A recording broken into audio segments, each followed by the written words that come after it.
नमस्कार प्यारे बच्चों। तो आज हम एक नया अध्याय शुरू करने जा रहे हैं, पृष्ठीय क्षेत्रफल और आयतन, जिसमें हम घन, घनाभ, बेलन, शंकु, गोला, अर्धगोला के पृष्ठीय क्षेत्रफल और आयतन के बारे में चर्चा करेंगे।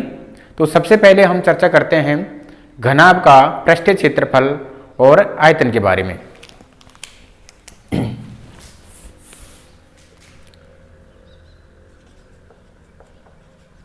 घनाभ का पृष्ठीय क्षेत्रफल। सबसे पहले बात यह आती है घनाभ कहते किसे हैं। यदि एक समांतर षटफलक का प्रत्येक फलक कैसा हो, आयत हो, तो उसे हम क्या कहेंगे, घनाभ कहेंगे। यदि एक समांतर षटफलक का प्रत्येक फलक आयत हो तो उसे हम घनाभ कहते हैं। अर्थात घनाभ में जो प्रत्येक फलक होता है वह कैसा होता है, आयताकार होता है।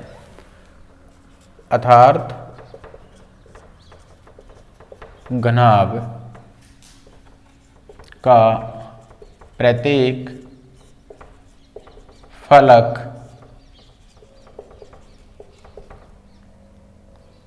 आयताकार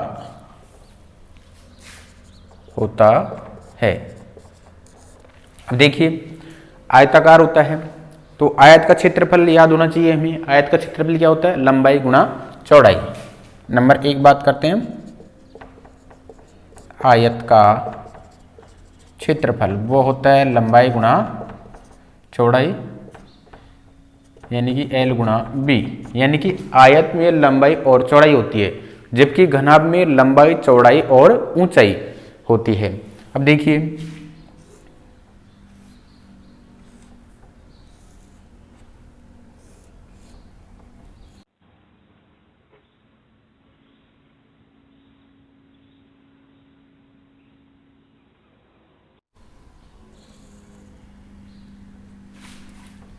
ABCDEFG और H, ये क्या है, हमारे पास में घनाभ है। क्या है, घनाभ। ये घनाभ की लंबाई है, ये घनाभ की चौड़ाई है और ये है जो घनाभ की ऊंचाई है। अब इसमें कितने फलक हैं, 6 फलक हैं। घनाभ में 6 फलक होते हैं। तो अब हम बात करते हैं घनाभ के संपूर्ण पृष्ठीय क्षेत्रफल की, यानी कि इन 6 पृष्ठों का जो पृष्ठीय क्षेत्रफल आएगा उनको हम जो जोड़ देंगे तो हमारे पास में क्या आ जाएगा, घनाभ का संपूर्ण पृष्ठीय क्षेत्रफल। अब इसमें से देखिए, नंबर 1 हम इस वाले फलक को लेते हैं, ABCD फलक ABCD, ABCH, ये फलक है, यानी कि नीचे वाला जो फलक है उसको हम ले रहे हैं और ये किसके बराबर होगा, GEDF।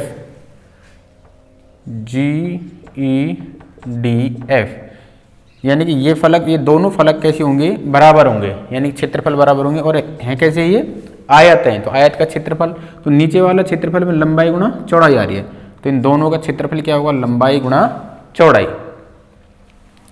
अब हम बात करते हैं BCDE फलक BCDE का क्षेत्रफल बराबर।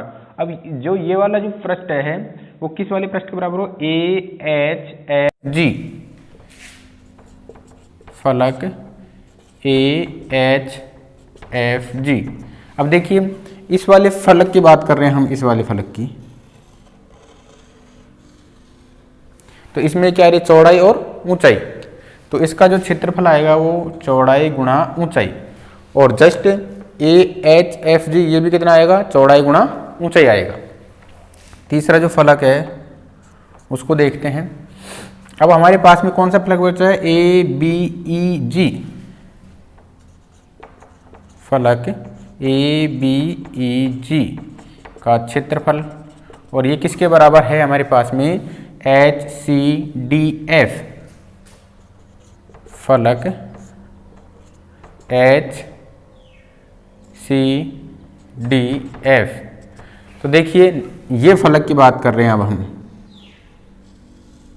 इस वाले जो फलक है इसकी, तो इसमें लंबाई और ऊंचाई आ रही है, तो यानी कि ऊंचाई गुणा लंबाई, इन दोनों पृष्ठों का क्षेत्रफल कैसे होगा, बराबर। अब हम चर्चा करते हैं घनाभ का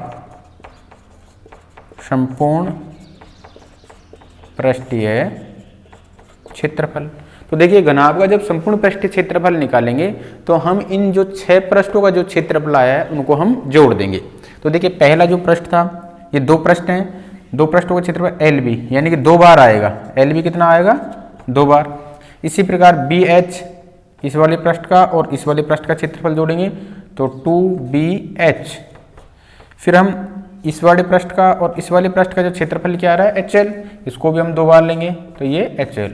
अब इसमें से क्या कॉमन आया हमारे पास में, 2 कॉमन आया, तो LB प्लस में BH प्लस में HL, ये हमारे पास घनाभ का संपूर्ण पृष्ठीय क्षेत्रफल हो गया है, और ये हमेशा किस में आता है, वर्ग इकाई में। अब हम चर्चा करते हैं घनाभ के विकर्ण के बारे में। घनाभ का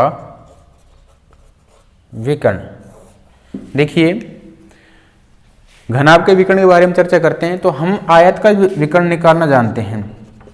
आयत का विकर्ण क्या होता था, लंबाई स्क्वायर प्लस में चौड़ाई स्क्वायर। अब यहाँ पे कितनी भुजाएं हैं, 3 भुजाएं हैं, लंबाई, चौड़ाई और ऊंचाई। तो हम क्या करेंगे, लंबाई का स्क्वायर प्लस में चौड़ाई का स्क्वायर प्लस में ऊंचाई का स्क्वायर, ये क्या हुआ हमारे पास में घनाभ के विकर्ण का लंबाई ज्ञात करने का सूत्र हो गया, और ये हमेशा किस में आएगा, इकाई में। एक देखते हैं हम घनाभ का आयतन। घनाभ का आयतन, अब देखिए आयत का आयतन क्या वो आयत का क्षेत्रफल, आयत का क्षेत्रफल वो क्या होता है, लंबाई गुणा में चौड़ाई, और जब क्षेत्रफल को हम ऊंचाई से गुणा कर दें तो हमारे पास में क्या निकल के आएगा, आयतन। तो देखिए यहाँ पे जो क्षेत्रफल क्या है, LB, इसको मैं ऊंचाई से गुणा करूंगा तो H से गुणा करूंगा तो हमारा आयतन क्या हो जाएगा, L गुणा B गुणा में H, और घन इकाई में आएगा। ये आयतन किस में आता है, घन इकाई में। तो इस तरह से हमने घनाभ का संपूर्ण पृष्ठीय क्षेत्रफल, घनाभ का विकर्ण और घनाभ का आयतन का फॉर्मूला देखा। तो हम इस तरह से इनके सूत्र निकाल सकते हैं। अब हम देखते हैं घन का संपूर्ण पृष्ठीय क्षेत्रफल आयतन। घन का संपूर्ण पृष्ठीय क्षेत्रफल। अब देखिए यदि एक घनाभ का प्रत्येक पृष्ठ कैसा हो, वर्गाकार हो, तो वह हमें क्या कहलाएगा, घन कहलाएगा। यानी कि घन में जो 6 फलक होते हैं वो 6 के 6 फलक कैसे होते हैं, वर्गाकार होते हैं। यदि घनाभ का प्रत्येक फलक वर्गाकार हो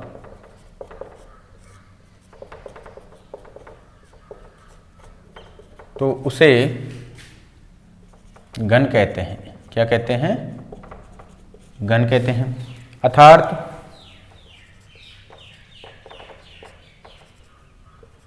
घन का प्रत्येक फलक वर्गाकार होता है। कैसा होता है, वर्गाकार होता है। तो देखिए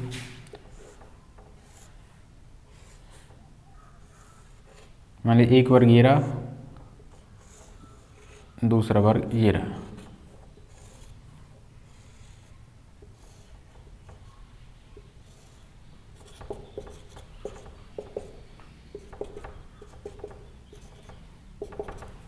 ये हमारे पास में क्या है, घन।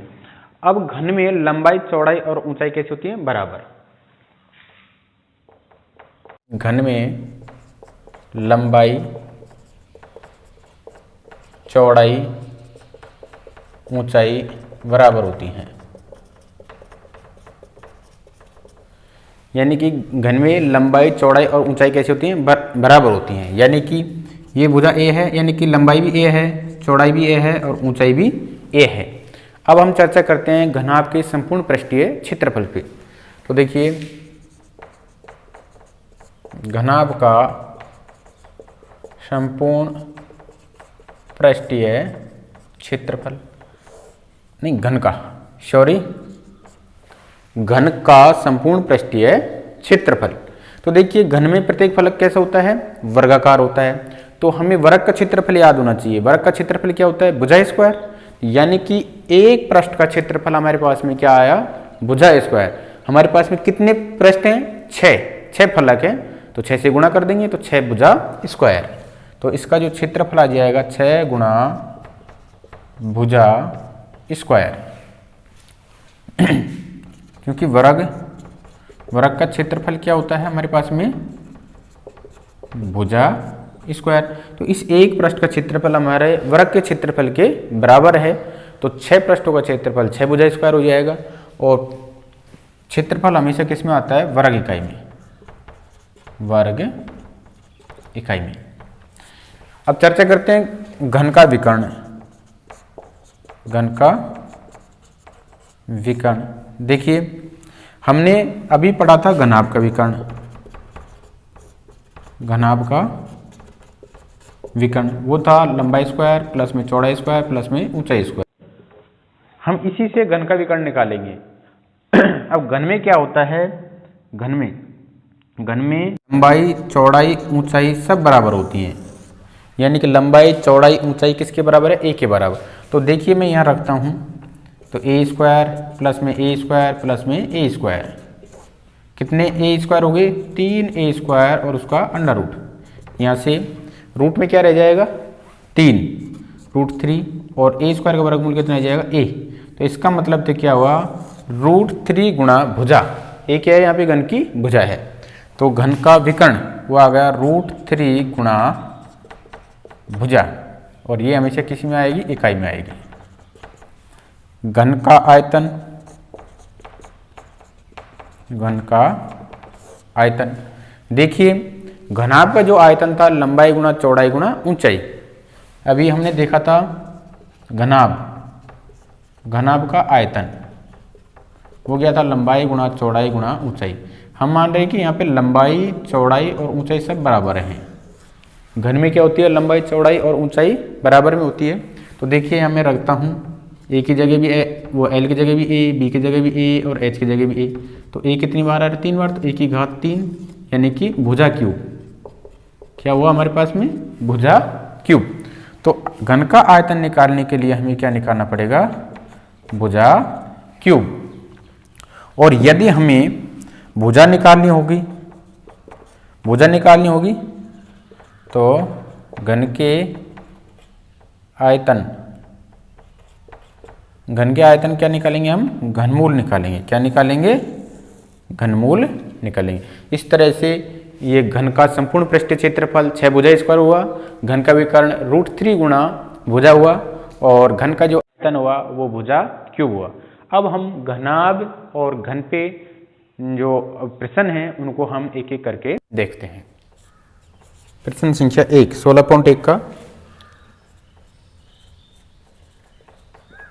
एक घनाभ 12 सेंटीमीटर लंबा,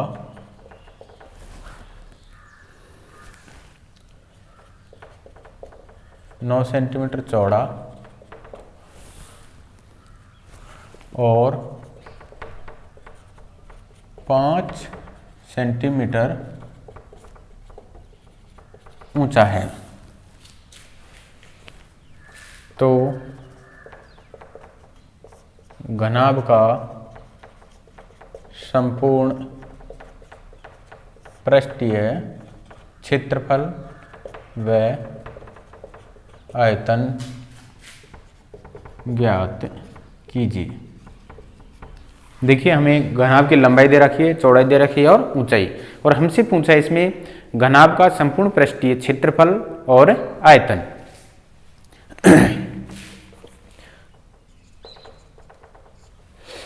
तो देखिए इसमें क्या क्या दे रखा है हमें। सबसे पहले घनाभ की लंबाई से L वो दे रखी 12 सेंटीमीटर, चौड़ाई B वो कितने दे रखी है 9 सेंटीमीटर, ऊंचाई H वो रखी है 5 सेंटीमीटर। अब हमें क्या निकालना है, घनाभ का संपूर्ण पृष्ठीय क्षेत्रफल। तो इसे हमें फॉर्मूला दे रखा है। एक बात और ध्यान में रखनी है, जो लंबाई चौड़ाई ऊंचाई हमारे पास में एक ही इकाई में होनी चाहिए, यानी कि सेंटीमीटर में होनी चाहिए या मीटर में होनी चाहिए। यदि 1 मीटर में दे रखे तो उसको या तो सेंटीमीटर में चेंज करो या मीटर में। अब यहाँ पे हमारे पास में सेंटीमीटर में है तो हमारे कोई दिक्कत नहीं है। तो अब घनाभ का संपूर्ण पृष्ठीय क्षेत्रफल, घनाभ का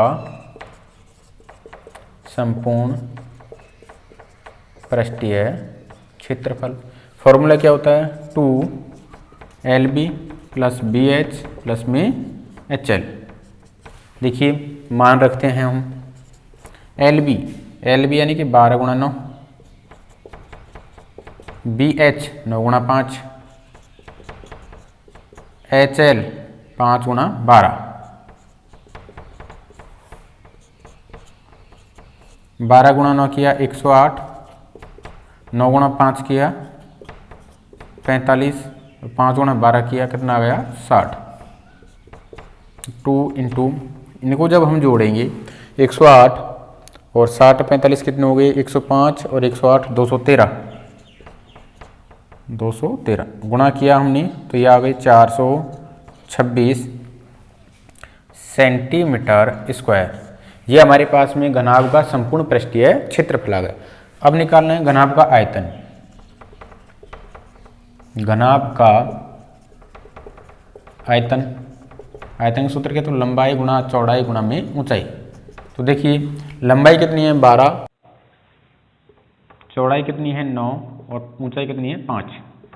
इनको गुणा करते हैं, 12 × 9 किया 108 × 5, 5 × 8 किया 40 और 5 × 1 किया 5। ये हमारे पास में इसका सेंटीमीटर क्यूब। तो घनाभ का जो आयतन आया 540 घन सेंटीमीटर और संपूर्ण पृष्ठीय क्षेत्रफल आया 426 सेंटीमीटर स्क्वायर।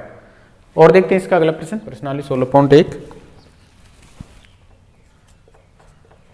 3 घनों की भुजाएं 8 सेंटीमीटर, 6 सेंटीमीटर और 1 सेंटीमीटर हैं। इन्हें पिघलाकर एक नया घन बनाया जाता है। नए घन का संपूर्ण पृष्ठीय क्षेत्रफल ज्ञात कीजिए। तो देखिए 3 घन हैं, 3 घनों की भुजाएं 8 सेंटीमीटर, 6 सेंटीमीटर और 1 सेंटीमीटर हैं। इन्हें पिघलाकर एक नया घन बनाया जाता है और उस नए घन का हमें क्या निकालना है, संपूर्ण पृष्ठीय क्षेत्रफल। तो देखिए नए घन के जब संपूर्ण पृष्ठीय क्षेत्रफल निकालेंगे हमें क्या पड़ेगी, उसकी भुजा की आवश्यकता पड़ेगी। तो नए घन की हम भुजा ज्ञात करेंगे। तो हल करते हैं इसका। देखो तीनों घनों की भुजाएं दे रखी हैं। इसका अर्थ यह है, मान लीजिए 3 घन हैं,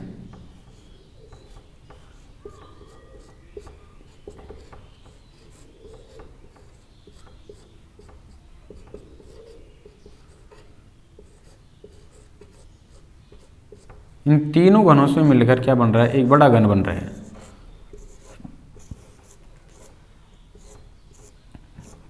तो इस बड़े घन की जो भुजा मान ली वो हमने x मान ली। पहला जो घन है उसकी भुजा दे रखी है 8 सेंटीमीटर, इसकी दे रखी है 6 सेंटीमीटर और इसकी दे रखी है 1 सेंटीमीटर। इन तीनों घनों को पिघलाकर हमने एक नया घन बनाना है और इसके हमें पृष्ठीय क्षेत्रफल ज्ञात करना है। तो देखिए,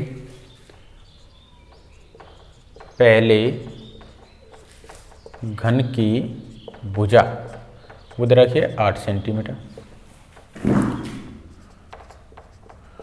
दूसरे घन की भुजा वो है हमारे पास में 6 सेंटीमीटर, तीसरे घन की भुजा वो है 1 सेंटीमीटर। अब नए घन की भुजा हम मान लेते हैं x सेंटीमीटर। माना नए घन की भुजा वो मान लेते हैं हम x सेंटीमीटर। अब देखिए, जब तीनों घनों को पिघलाकर एक अकेला घन बनाया जाता है तो जितना इन तीनों का आयतन होगा उतना इस अकेले का आयतन होगा।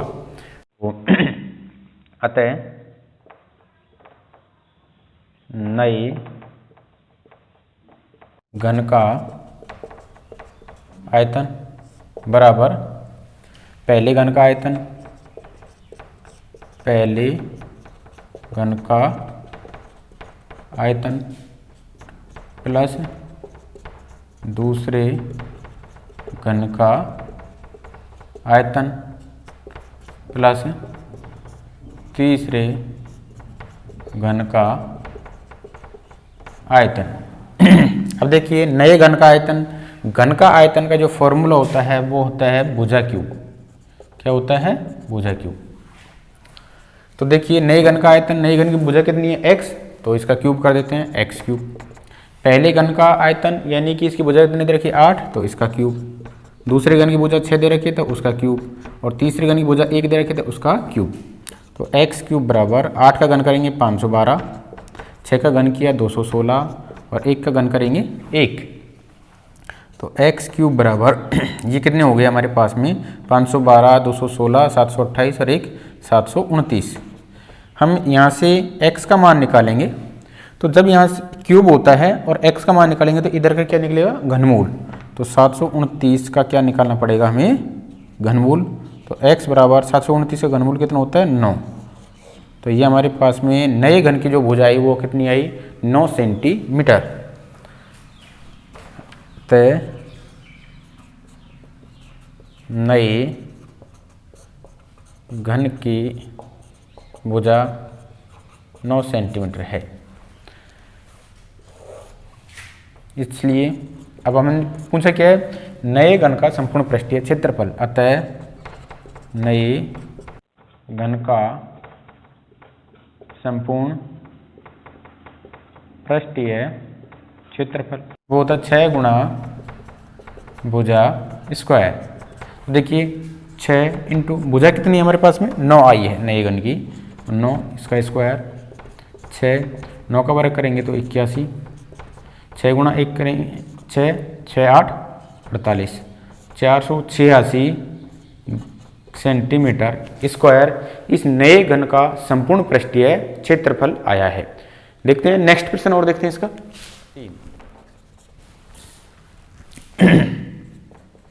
एक संदूक की माप 50 सेंटीमीटर गुणा 36 सेंटीमीटर गुणा 25 सेंटीमीटर है। इस संदूक का कवर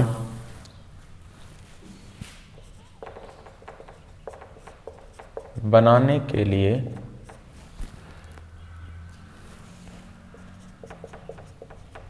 कितनी वर्ग सेंटीमीटर कपड़े की आवश्यकता है? देखिए, एक संदूक है जिसकी माप दे रखी है 50 सेंटीमीटर गुणा 30 सेंटीमीटर गुणा 25 सेंटीमीटर। इस संदूक का कवर बनाने के लिए हमें कितने सेंटीमीटर कपड़े की आवश्यकता पड़ेगी। अब सबसे पहले बात ये आती है कि ये घन है या घनाभ है। तो इसमें स्पष्ट दिख रहा है ये घनाभ है, क्योंकि घनाभ में ही तीन भुजाएं दी जाएंगी, लंबाई, चौड़ाई और ऊंचाई, और घन में एक ही भुजा दी जाएगी। तो देखिए ये लंबाई, ये चौड़ाई और ये ऊंचाई है। तो इसका मतलब संदूक है जो घनाभ, हमें घनाभ का संपूर्ण पृष्ठीय क्षेत्रफल निकालना है, क्योंकि उसमें कितने कवर, यानी कि जब संदूक को हम कवर में रखेंगे तो यानी कि वो 6 के 6 पृष्ठों को ढकेगा। तो इसका मतलब है घनाभ का संपूर्ण पृष्ठीय क्षेत्रफल निकालना है। तो वो हमारे क्या आ जाएगा, कपड़े का आवश्यकता आ जाएगी। तो यहाँ लिखते हैं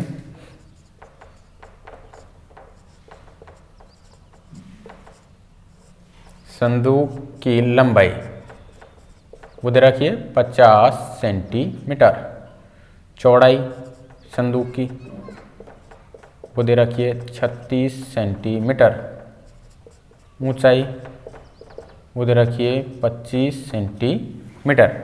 अब हमें क्या निकालना है, इस संदूक का कवर बनाने के लिए कपड़े की आवश्यकता। तो देखिए संदूक का कवर बनाने के लिए कपड़े की आवश्यकता। कपड़ा कितना चाहिए हमें, घनाभ का संपूर्ण पृष्ठीय क्षेत्रफल के बराबर, बराबर घनाभ का, यानी कि संदूक का, घनाभ का संपूर्ण पृष्ठीय क्षेत्रफल, संपूर्ण पृष्ठीय क्षेत्रफल। देखिए यहाँ से अब सूत्र क्या होता है, 2LB प्लस में BH प्लस में H। 2LB 50 गुणा 36 करते हैं, प्लस BH 36 गुणा 25 करते हैं, HL यानी 25 गुणा 50 करते हैं।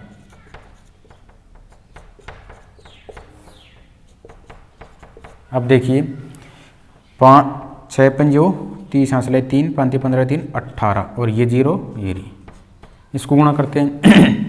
25 6 की 150, हासिल कितनी है 15, और 25 75 और 15 कितने हो गए हमारे पास में 90, यानी कि ये हो जाएगा 900, और 25 पंजे 125 ही हो जाएगी 1250। इनको जोड़ लेते हैं। देखिए 1800 प्लस 900 प्लस 1250, 9 और 2 11 और 8 19, हासिल 1 और ये 3 3950। तो 3950 अब गुणा करते हैं। देखिए 0 को छोड़े 5 दूनी 10, हासिल 1, 9 दूनी 18 1 19, हासिल 1, 3 दूनी 6 और 1 7 और एक ये 0। तो 7900 सेंटीमीटर इस कपड़े की आवश्यकता हमें पड़ेगी संदूक को ढकने के लिए। तो आज के वीडियो में हम इतना ही पढ़ते हैं। मैं आपके लिए जब तक अगला वीडियो लेके आता हूं, आप इन 3 प्रश्नों की अच्छी प्रकार से प्रैक्टिस करें। धन्यवाद।